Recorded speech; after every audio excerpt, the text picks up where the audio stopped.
Hi friends. இந்த வீடியோவில் பார்த்தீங்கன்னு சொன்னால் நான் முல்லைத்தீவுக்கு போயிருக்க உள்ள மிச்ச வீடியோ தான் போட்டிருக்கேன்.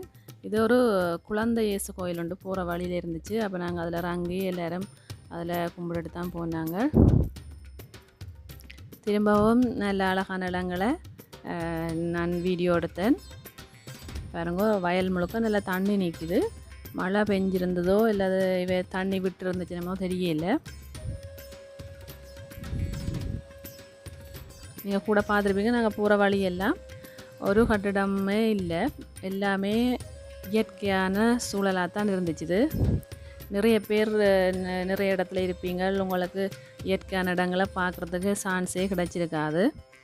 இப்படி வீடியோக்கள் போகிறதால உங்களுக்கு அப்படியான இடங்களை பார்க்கக்கூடிய மாதிரி இருக்குது. நாங்களும் அப்படித்தான் சில இடங்களை பார்க்க முடியாத இடத்துல வீடியோவில் தான் பார்க்க வேண்டி வரும்.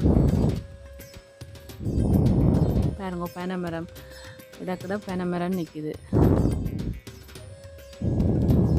வயல் காணி, அதுக்குள்ள இடையில பனைமரங்கள் நிற்கிது.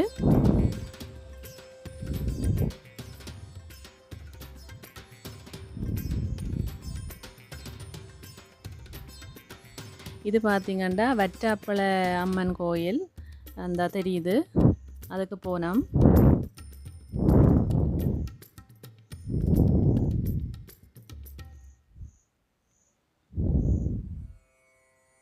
இது அந்த வற்றாப்பளை அம்மன் கோயிலுக்கு சுற்றி அங்கால ஒரு பக்கம் இருக்கிற அது குளமோ இல்லை கடலோ தெரியலை.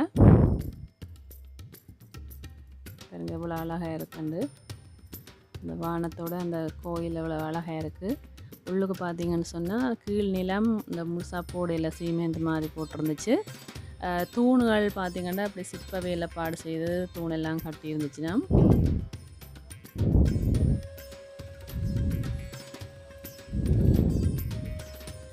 பிறகு திரும்பவும் நாங்கள் வெளிக்கிட்டு பாலசிங்கம் தோட்டம்னு சொல்லி கொக்குலாயோ அந்த இடம்னு நினைக்கிறேன், அங்கே போய்த்தான் அங்கே சமைச்சு சாப்பிட கண்டிருந்த நாங்கள். இது அந்த போகிற வழியில் உள்ள சில இடங்களை நான் வீடியோ எடுத்துகிட்டு போனேன். பாருங்க, இவ்வளவு நிறைய இடங்களில் தண்ணிகள் இப்படி நிற்கிது. ஆனால் இங்கே எங்கள் யாழ்ப்பாணத்தில் பார்த்திங்கன்னா தண்ணியை தேக்கி வைக்கிறதுக்கான இடங்கள் இல்லை.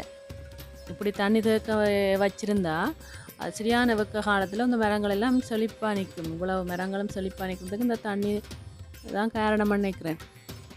யாழ்ப்பாணத்தில் குளங்களும் குறைவு, அப்படி குளங்களுக்குள்ளேயும் வெயில் காலத்தில் உடனே தண்ணி வற்றி போயிடும். ஆனால் இங்கே நிறைய இடத்துல அந்த தண்ணி வற்றாமலே அப்படி இருக்குது.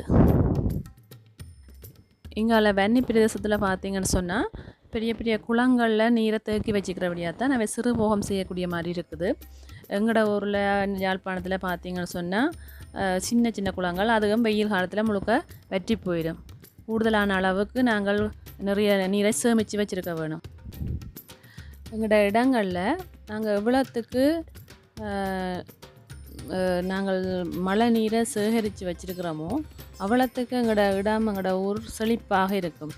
கூடுதலாக சில இடங்களில் பெரிய பெரிய குளங்கள் எல்லாம் இருக்கும். இந்த இடம் செழிப்பாக இருக்கும். இந்த வீடியோ உங்களுக்கு பிடிச்சிருந்தால் லைக் பண்ணுங்கள், கமெண்ட் பண்ணுங்கள், சப்ஸ்கிரைப் பண்ணுங்கள்.